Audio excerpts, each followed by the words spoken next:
우리는 지난 금요일 사우스캐롤라이나 찰스턴 임마누엘 교회에 있었던 총기낭사 희생자들 그리고 그들을 위해서 추도하는 장례 예배를 보았습니다. 대통령이 직접 참석을 하고 또 정부의 많은 요인들이 함께 이 비극적인 일에 대해서 슬퍼하며 애도하는 그런 귀한 시간을 가졌죠. 그런데 거기가 장례식장의 분위기만은 아니었다는 게 제가 느낄 수 있는 감정이었습니다. 대통령이 직접 선창을 하고 또 많은 회중들이 흑인 연가들로 함께 찬양을 하면서 마치 어느 축제 현장 하나를 보는 것 같은, 그래서 그곳이 정말 장례식장인가 이런 생각이 들 만큼 은혜와 감동이 있는 그런 예배였습니다. 어떻게 이것이 가능할까? 예수 믿지 않는 사람들에게 너무 이상하고 또 자신들의 관점으로 볼 때는 이건 좀 정신병에 해당되는 그런 장면이죠. 사랑하는 이들을 잃었습니다. 그런데 어떻게 이런 감사의 찬양이 나올 수 있을까? 정말 전혀 아무런 인연도 없는 사람에게 이렇게 무참하게 난사되는 총에 사랑하는 가족들을 잃었는데 어떻게 이렇게 쉽게 용서를 말할 수 있을까? 세상에 그 어디에서도 찾을 수 없고 어떤 종교에서도 있을 수 없는 일들이 그리스도의 복음 때문에 그 현장에서 일어나는 것을 보았습니다. 어떤 분들은 이런 의문을 제기하는 분들도 있을 겁니다. 그 용서에 정말 진정성이 있습니까? 지금 막 사랑하는 이를 잃어버린 지 얼마 되지도 않았는데 그들이 말하는 용서는 어쩌면 신앙이라는 도그마 안에 있는 또 다른 위선은 아닐까요? 아직 슬픔도 가시지 않았는데 어떻게 용서를 할 수 있단 말입니까? 더구나 범죄를 일으켰던 당사자 딜런 루프는 조금의 이 회개하는 모습이나 아니면 자신의 잘못에 대해서 가책하는 모습조차도 보이지 않는데 용서를 말하는 건 너무 이른 용서가 아니었나, 그런 질문을 가능하게 합니다. 그러나 여러분, 용서에 대해서 우리가 분명히 기억해야 할 한 가지 사실이 있습니다. 용서는 감정의 문제가 아니라 의지에서 시작된다는 것입니다. 우리의 감정은 매우 부드러운 속살 같아서 쉽게 상처를 받습니다. 그리고 상처받은 것이 빨리 아물지 않는 것이 우리 감정의 상태입니다. 그리고 우리가 어떤 일들을 당하면 그 당한 만큼 보복해야만 분을 풀 수 있는 아주 단순한 원리, 인과응보에 의해서 우리는 지배받는 그런 감정의 상태를 가지고 있죠. 그러나 내가 보복하면 내 감정은 어느 정도 해소될지 모르겠지만 그것은 또 다른 증오를 불러일으킬 것이고, 내가 원수에 대해서 징계한다고 한 그것이 그 나머지 그를 둘러싸고 있는 사랑하는 사람들이 또 나를 원수로 여긴다는 점에서 절대로 인간이 스스로 풀어서는 거기 해법이 보이지 않는다는 사실을 우리는 지난 시간에 죄사함의 기도 1편에서 묵상을 했습니다. 용서는 아물고 난 다음에 하는 것이 아닙니다. 아직 내 감정이 해결되지 않았지만 의지적으로 용서를 선포하면 어느새 내 안에 있는 감정의 상처가 조금씩 치유받으면서 온전한 회복으로 나아가는 것이 용서의 원리입니다. 여러분, 증오는 불입니다. 대부분의 암병은 이와 같은 증오나 스트레스에 의해서 비롯됩니다. 우리는 모두 다 암의 세포를 가지고 있지만 그 세포가 평상시에는 우리 몸에 영향을 끼치지 않습니다. 왜냐하면 우리에게 건강한 항체가 우리 몸의 균형을 잡아가고 있기 때문이죠. 그러나 내가 극심한 증오나 어려움 때문에 내 안에 있는 불안이나 두려움, 용서하지 못하는 마음들, 스트레스가 내 마음을 무너뜨리게 될 때, 그때 나를 보호하고 있는 방어기제가 무너지고 그때서야 그것이 내 몸과 마음에 질병을 일으킨다는 거예요.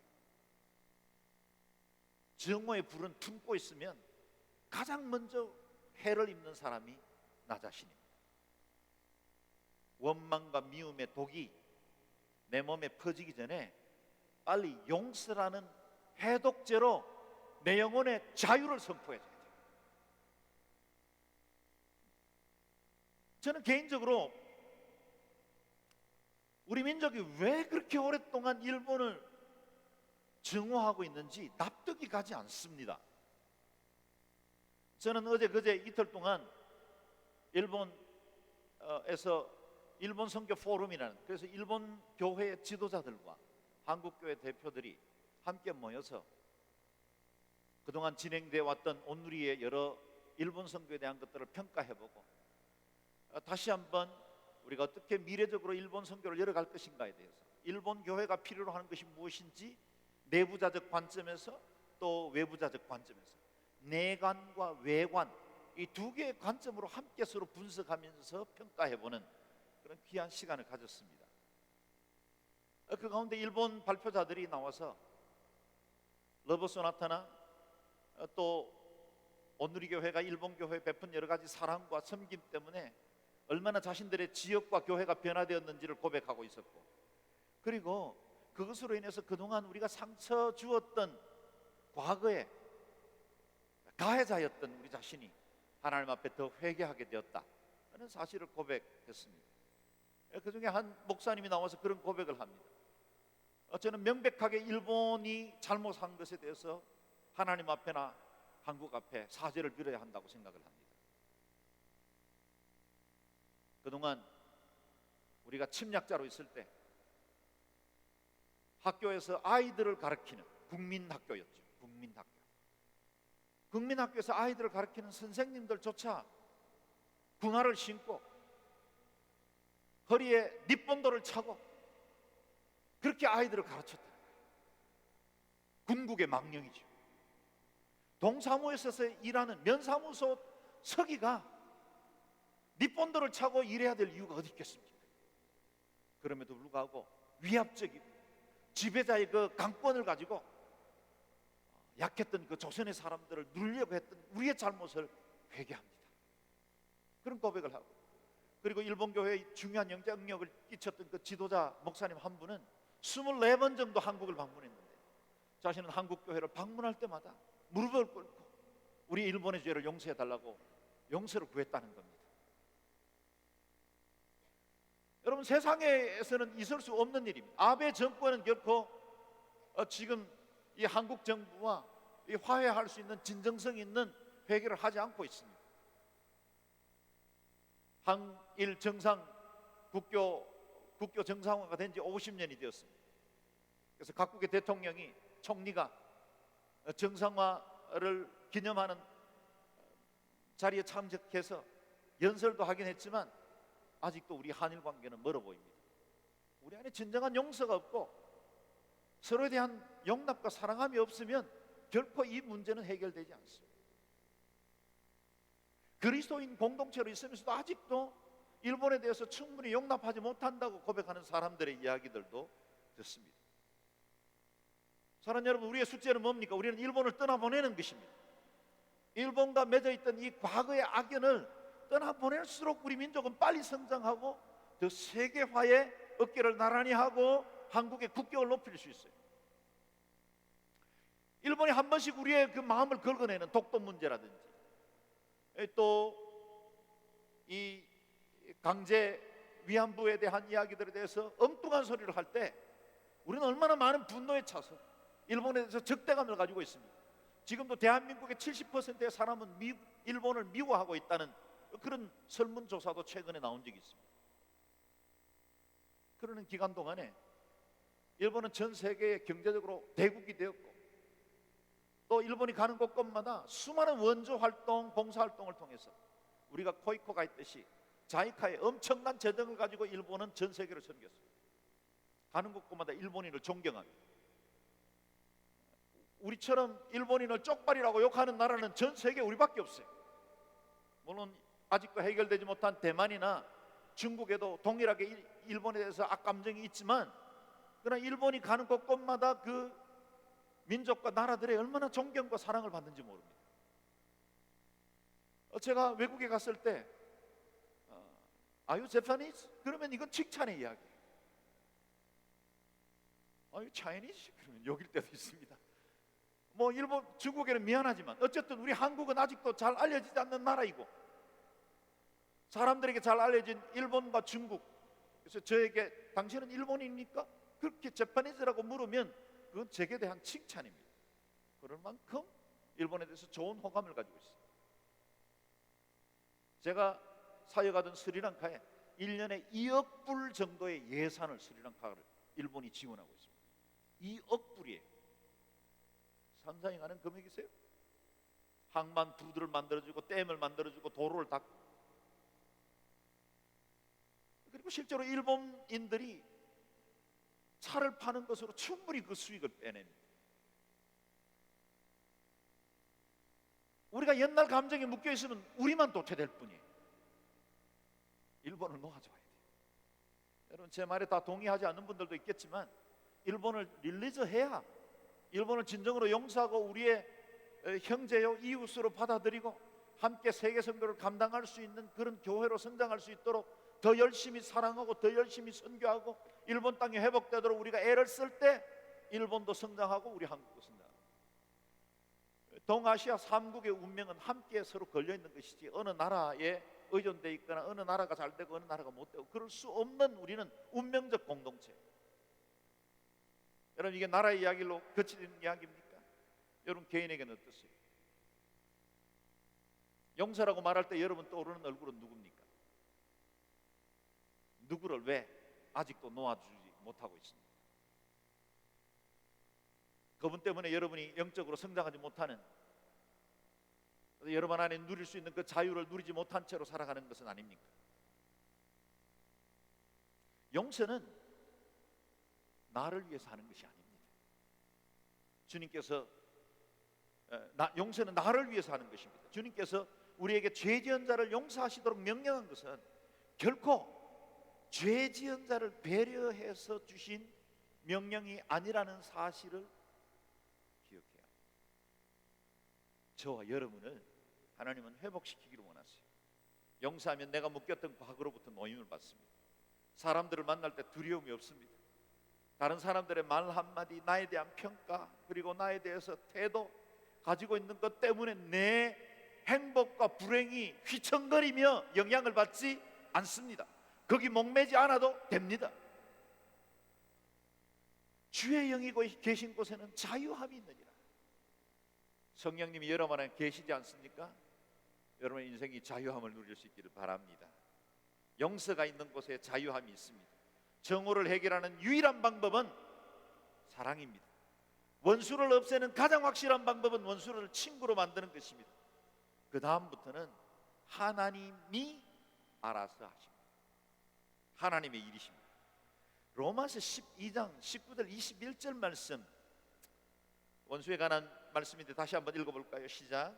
내 사랑하는 자들아, 너희가 친히 원수를 갚지 말고 진노하심에 맡기라. 기록하였으되 원수 갚는 것이 내게 있으니 내가 갚으리라고 주께서 말씀하시니라. 내 원수가 줄이거든 먹이고 목마르거든 마시우라.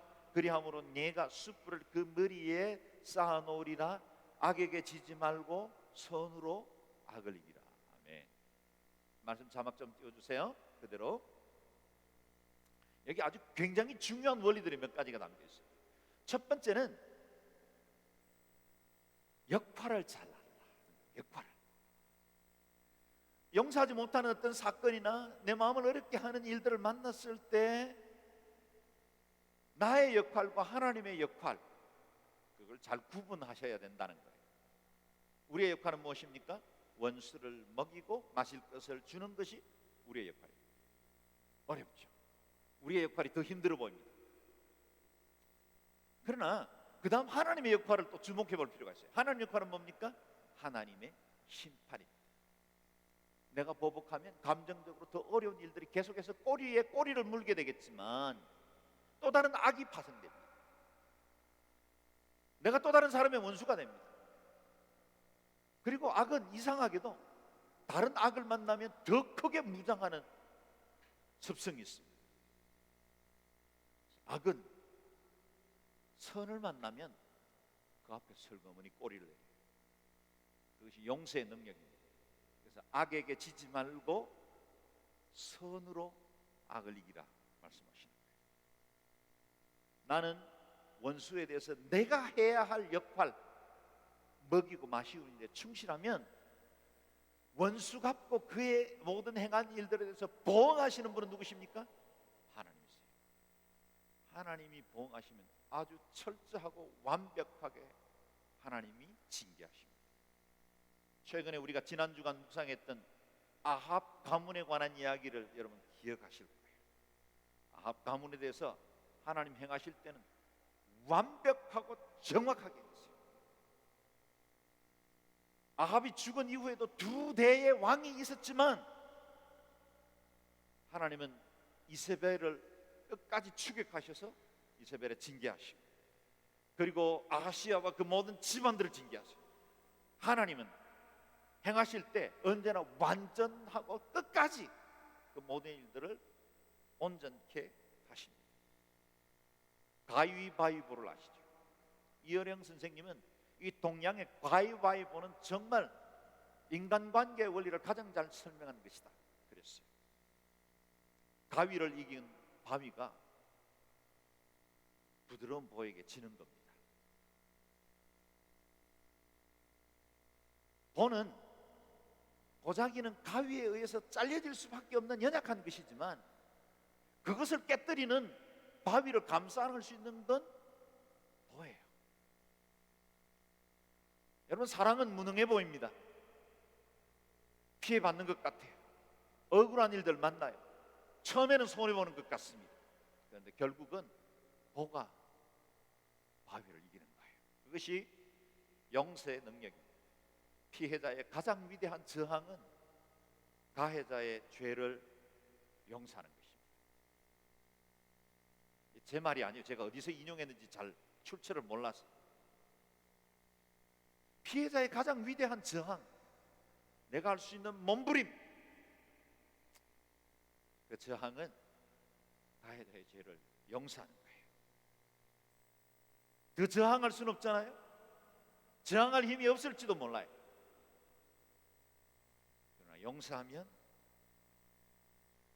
내 인생 안에 새로운 은혜의 빛이 비춰드는 것입니다. 오늘 우리는 주님께 구해야 할 용서에 대해서 초점을 맞추려고 합니다. 우리의 죄를 사하여 주옵소서. 우리의 죄를 사하여 주옵소서.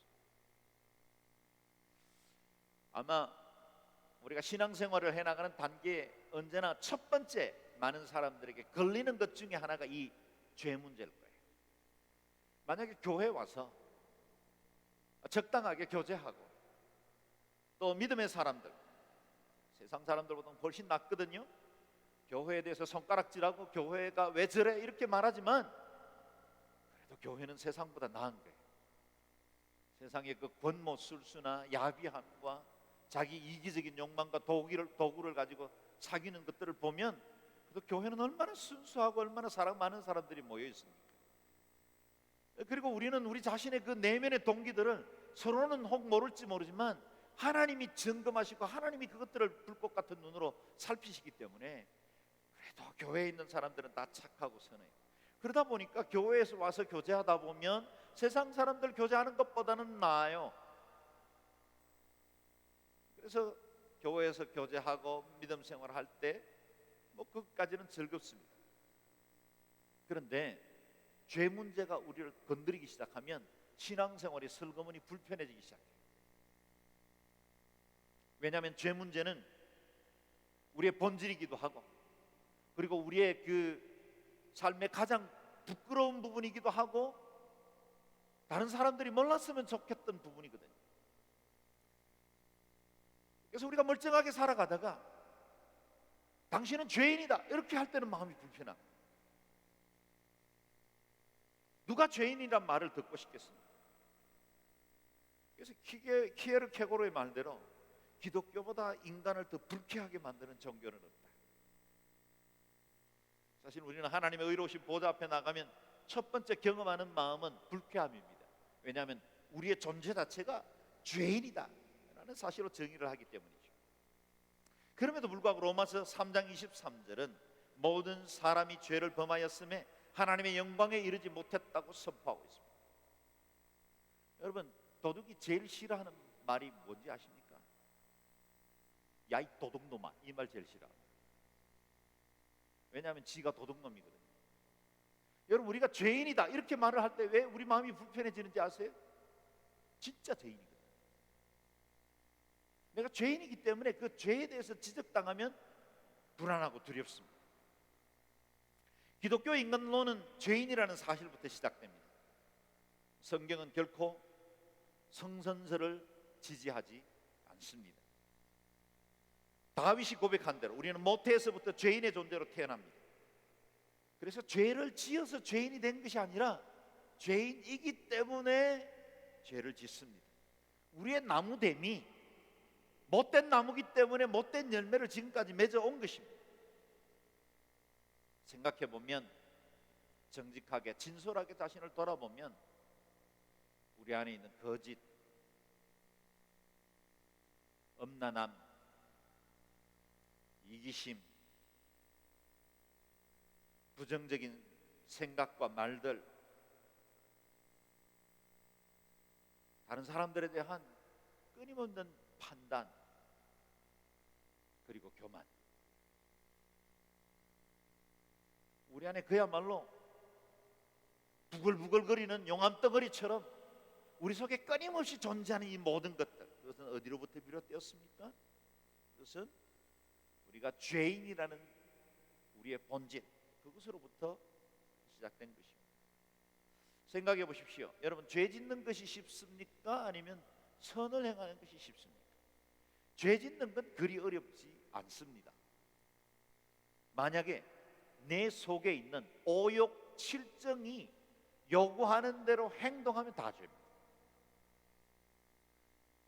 내 자연인이, 내 옛 과거의 사람이 하고 싶어하는 그것대로 그냥 따라 행하면 그건 다 죄입니다. 그래서 죄 짓기는 어렵지 않습니다. 지옥 가는 거 전혀 어렵지 않아요. 그냥 가만히 있으면 지옥 갑니다. 우리의 죄인 상태이기 때문에.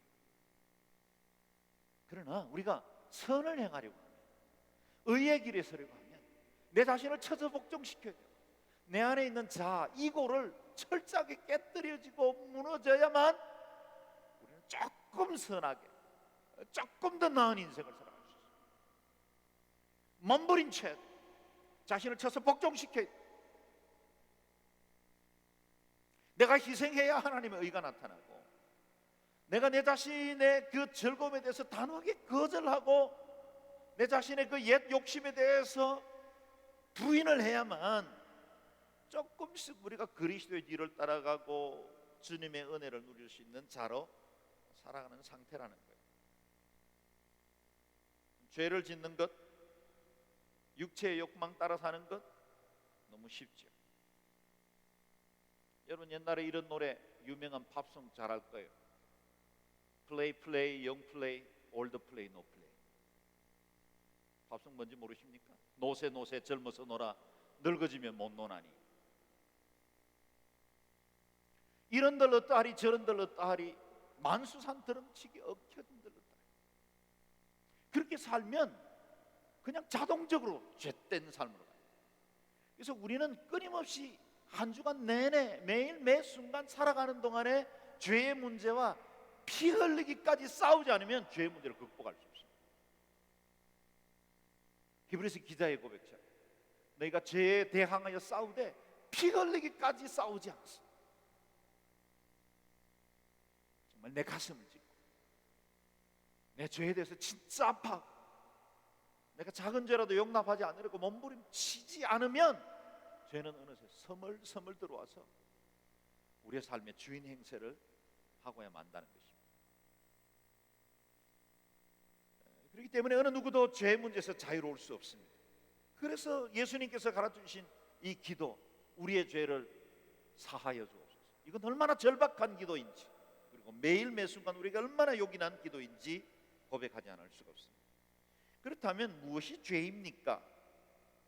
쉽게 정의하면 이렇습니다. 죄란 법을 어긴 상태입니다. 세상에도 민법, 상법, 형사법, 헌법, 여러 가지 법들이 있죠. 법의 원래 목적은 무엇입니까? 행복입니다. 우리의 생명과 재산을 보호하고, 그리고 서로가 서로에게 행복을 보장해 줄 수 있도록 만든 사회적 약속, 그것을 우리는 법이라 그렇게 부르죠. 여러분, 하나님과 우리 사이에도 하나님께서 행복의 원리를 처음 에덴에 주셨던 그 축복의 원리를 유지할 수 있도록 만들어 주신 것이 법입니다. 하나님의 법이에요. 구약 성경에는 율법의 형태로 나타났고 신약 성경에는 예수 그리스도로 말미암는 은혜의 법으로 드러나 있습니다. 하나님은 인간을 만드셨을 뿐만 아니라 하나님과 교제하기를 원하세요. 그래서 인간들이 하나님이 그 예비하신 풍성한 복을 받아 누릴 뿐만 아니라 하나님과의 교제 안에서 주어지는 그 놀라운 은혜와 축복을 누리기를 원하세요. 이 하나님과의 관계를 깨뜨리는 것, 하나님의 그 은혜의 법으로 나아가지 못하도록 막는 것, 그것이 바로 죄라는 것.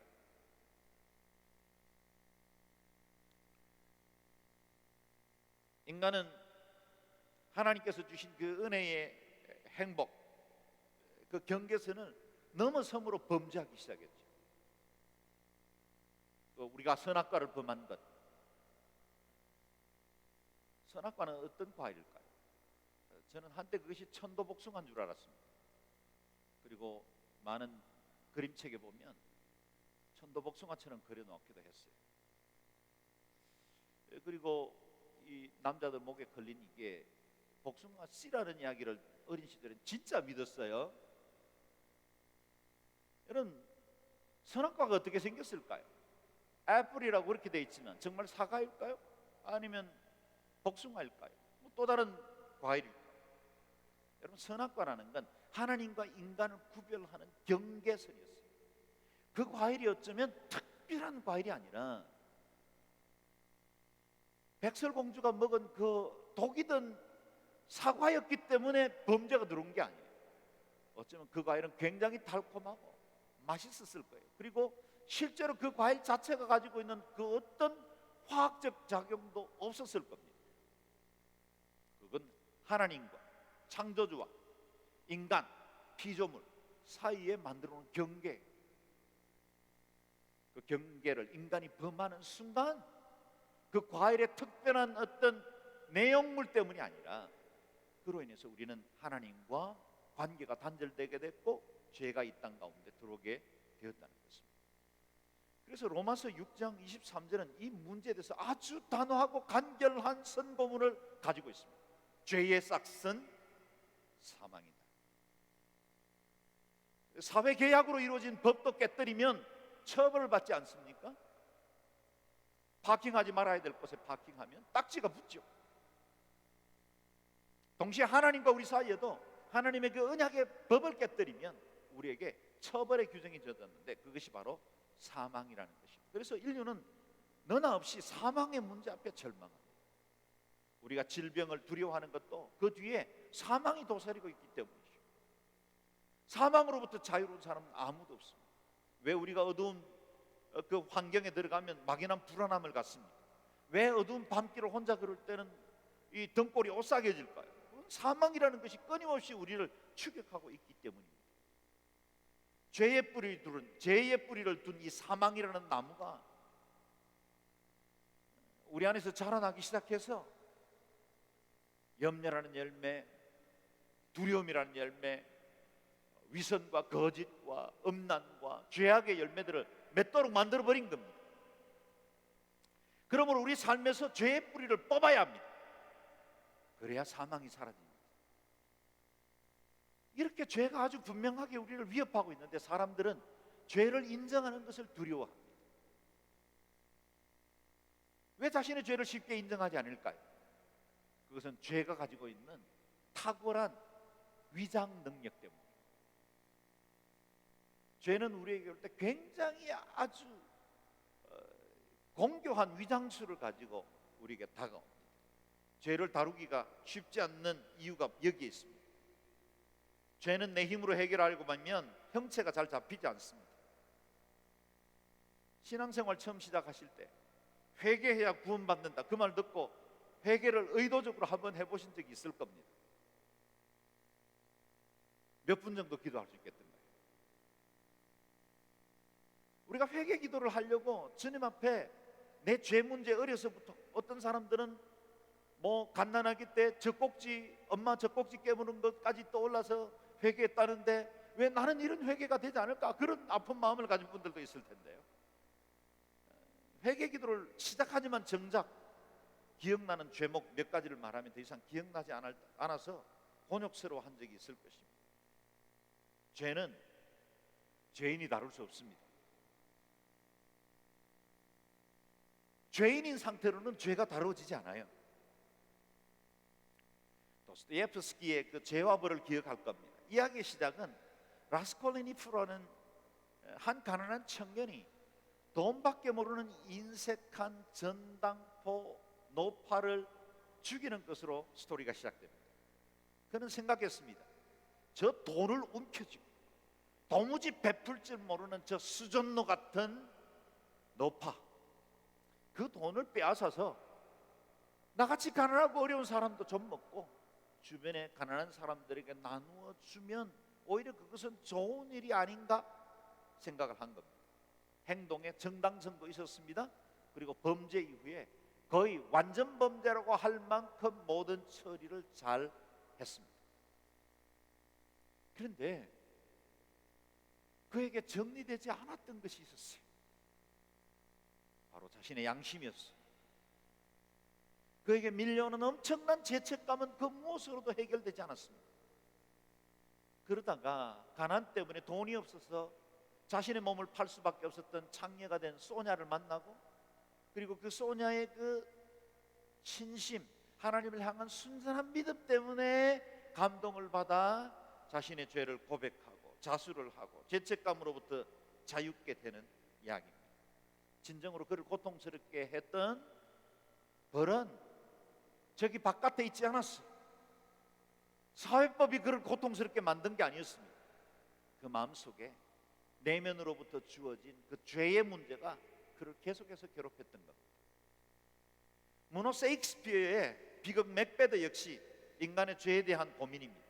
맥베드는 자신의 야망 때문에 그를 충신으로 알고 믿어주었던 덩컨 왕을 죽이고, 그리고 그 후에 이 죄책감에 시달리면서 외칩니다. 이 세상에는 그 어떤 물로도 그 어떤 아라비아의 향유로도 이 피 묻은 내 손을 씻을 수가 없단 말인가. 절규하죠. 정직하게 우리 자신을 돌아본다면 맥베드의 고백처럼 우리의 이 죄 가운데 쉬 마음을 팔아버리는 우리의 마음들,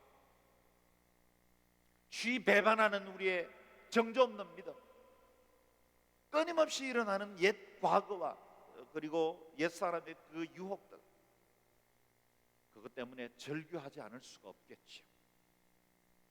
마치 사도 바울이 하나님의 은혜의 빛 가운데 가까이 가면 갈수록 오호라 나는 곤고한 자, 누가 이 사망의 몸에서 나를 건져내리라.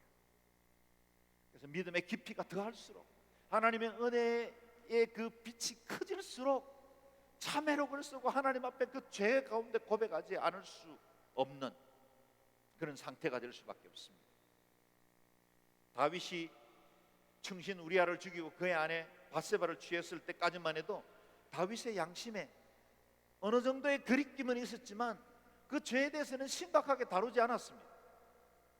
고대 당시의 왕의 권세라는 것, 그런 정도는 용납할 수 있는 수준이었습니다. 그러나 선지자 나단이 그를 찾아와 이야기 하나를 들려줍니다. 어떤 성에 양과 소가 심이 많았던 부자가 작은 암양 새끼 하나를 자기 자식처럼 기르는 가난한 사람, 이 두 부류가 살고 있다는 거예요. 그랬는데 손님이 그 부잣집에 찾아왔습니다. 근데 이 부자가 자기 집에 있는 그 수많은 소와 양들은 두고 자식처럼 키우고 있는 그 가난한 자의 집에 있는 어린 양 하나를 빼앗아다가 잡아다가 부자를 대접했다는 거예요.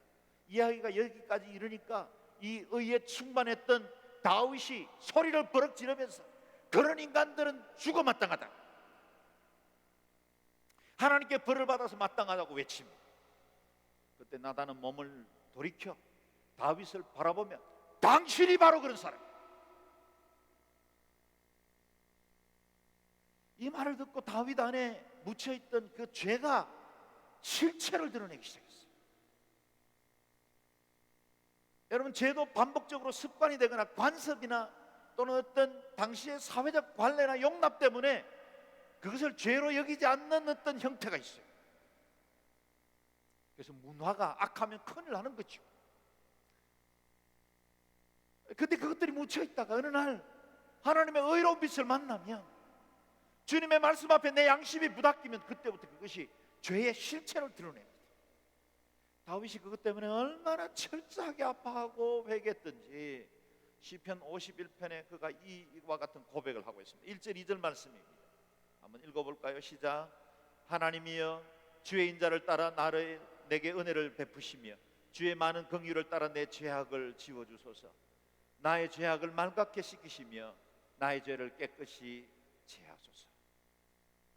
다윗은 이 자신의 죄 때문에 얼마나 괴로워했는지 마치 자신의 눈물로 침상을 띄웠다라고 말할 만큼 수많은 눈물로 밤을 지새웁니다.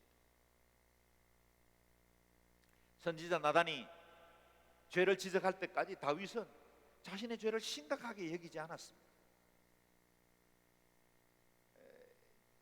그가 죄책감을 갖지 않았던 때에도 죄는 그대로 여전히 있었죠. 그의 어깨를 짓누르고 있었습니다. 그런데 그가 하나님의 말씀 앞에 설 때 비로소 죄의 그 무게에 그가 무너져 내리는 것입니다. 사는 여러분, 하나님 앞에 설 때만 죄는 실체를 드러내요. 죄라는 건 아주 묘한 특성이 있어서, 위장술이 있어서 다른 사람들도 이 정도는 하는데 뭐, 이런 말로 내 죄의 무게들을 경감시켜 버리려고 합니다. 보통과 정상을 혼미하게 만들어 버리는 거예요. 보통 이 정도는 해요. 요즘 목사님들도 그렇던데, 장로님들도 뭐 그런 말들로 자신의 죄의 그 무게로부터 도망가려는 경향들이 있는 거예요. 그러는 동안에 결코 죄 문제가 해결되지 않아요. 죄는 하나님의 의로우신 빛 앞으로 가지고 나와요. 그 죄와 함께 내 양심이 꽝 하고 부닥칠 때, 그때서야 비로소 죄의 실체를 알고 내가 죄 앞에 진실로 심각한 문제를 가지고 주님 앞에 설 수 있습니다. 여러분, 십자가를 늘 바라보지 않습니까? 십자가는 우리의 죄값이에요. 내가 세상에 있는 동안에는 내 죄가 얼마나 심각한지 몰라요. 내가 얼마나 큰 죄인이라는 사실을 모르고 삽니다. 그러나 십자가 앞에 딱 서면 내 죄의 무게가 십자가예요. 여러분, 하나님은 이 인류상에 72억의 인구가 있기 때문에 십자가에 그 아들 예수 그리스도를 못 박은 게 아니에요. 지구상에 단 한 명만 존재한다 할지라도, 어거스틴이 고백한 것처럼 이 세상엔 단 한 사람, 저 혼자만 존재할지라도 예수 그리스도는 저를 위해서 십자가에 못 박히셨을지라. 그것이 하나님의 사랑입니다. 여러분, 십자가를 보면서 내 죄의 문제를 72억 분의 1로 나누면 내 죄 문제가 해결되잖아요. 십자가 앞에 1대1로 서서 나 한 사람, 오직 나 한 사람 때문에 십자가에 못 박혀 돌아가신 그리스도를 묵상하고 그 십자가를 붙들 때 내 죄값이 나오는 거예요. 여러분, 그냥 주님이 대충 쉽게 해결할 수 있는 죄면 독생성자 예수 그리스도 삼위 되신 그 하나님 한 분을 우리에게 보내셨겠습니까? 그렇게 해결할 수 있을 만한 죄가 아니었어요. 저와 여러분의 죄는. 우리의 상태는 그만큼 가볍지 않았어요. 심각했어요. 그리고 우리에 대한 사랑이, 하나님의 사랑이 얼마나 컸던지, 그분이 직접 육신의 몸을 입고 이 땅에 오셔서 당신이 우리의 모든 죄과를 담당하시고 다 이루었다, 테텔레스타이, 그렇게 고백해야 할 만큼 우리의 실존 자체가 죄인이고, 그리고 우리는 그 죄 용서 받아야만 하는 하나님의 인자와 긍휼이 필요한 사람이라는 사실을 보여주고 있습니다. 어느 누구도 십자가 앞에 설 때까지는 자신의 죄를 깨달을 수도 없고 죄를 해결할 수도 없습니다. 오늘 우리에게 죄를 용서하여 주옵소서, 이 본질적인 기도, 그 기도를 통해서 십자가 앞으로 나올 수 있기를 바랍니다.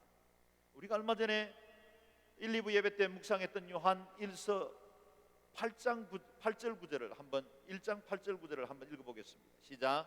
너희 죄가 주홍같이 붉을지라도 양털같이 되리라고 약속하신 그 말씀 그대로. 시작.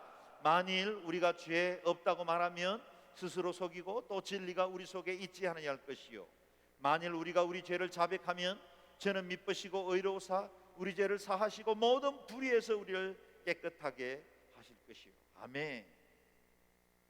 죄 없다고 말하면 스스로 속이는 것이요, 진리가 우리 속에 들어오질 않아요.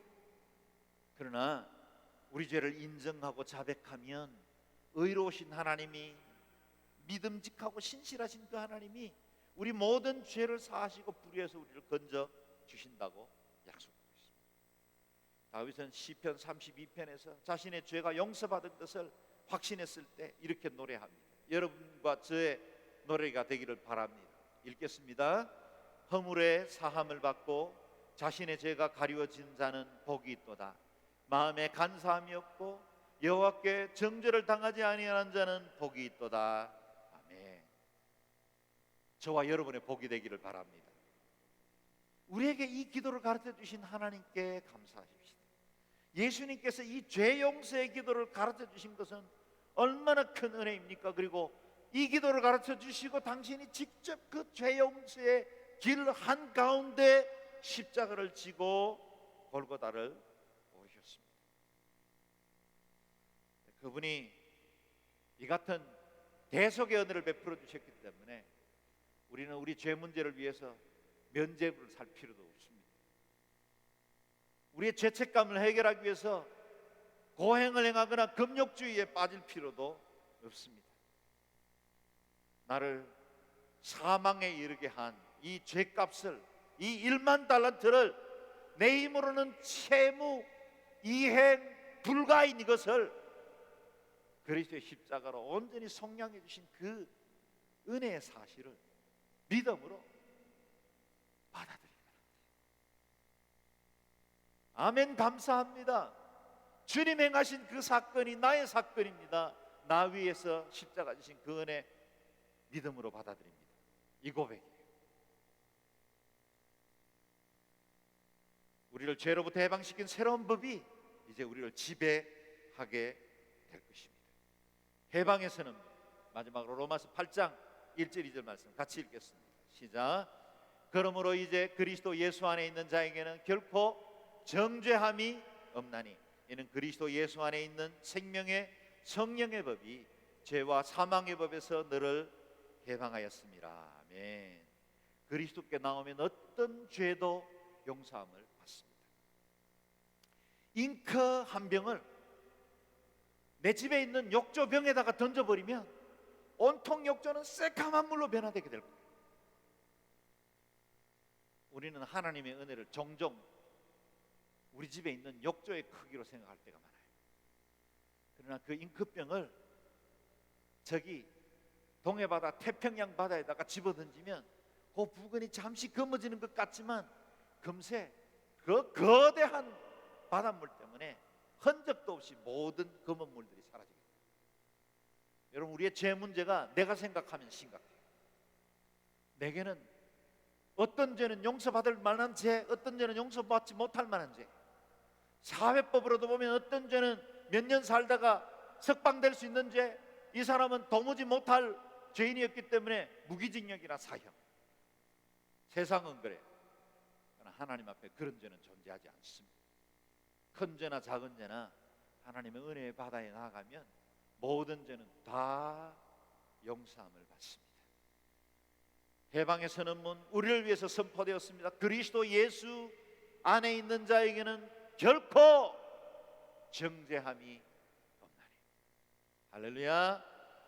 오늘 이 자유함의 은혜의 자리로 나아가 우리의 죄를 주님 앞에 고백하고 매일 매순간 여러분 죄를 품지 않고 주님 앞에 나와 사죄의 은총을 누리고 기쁨과 감사로 살아가는 저와 여러분 되시기를 주의 이름으로 축원합니다.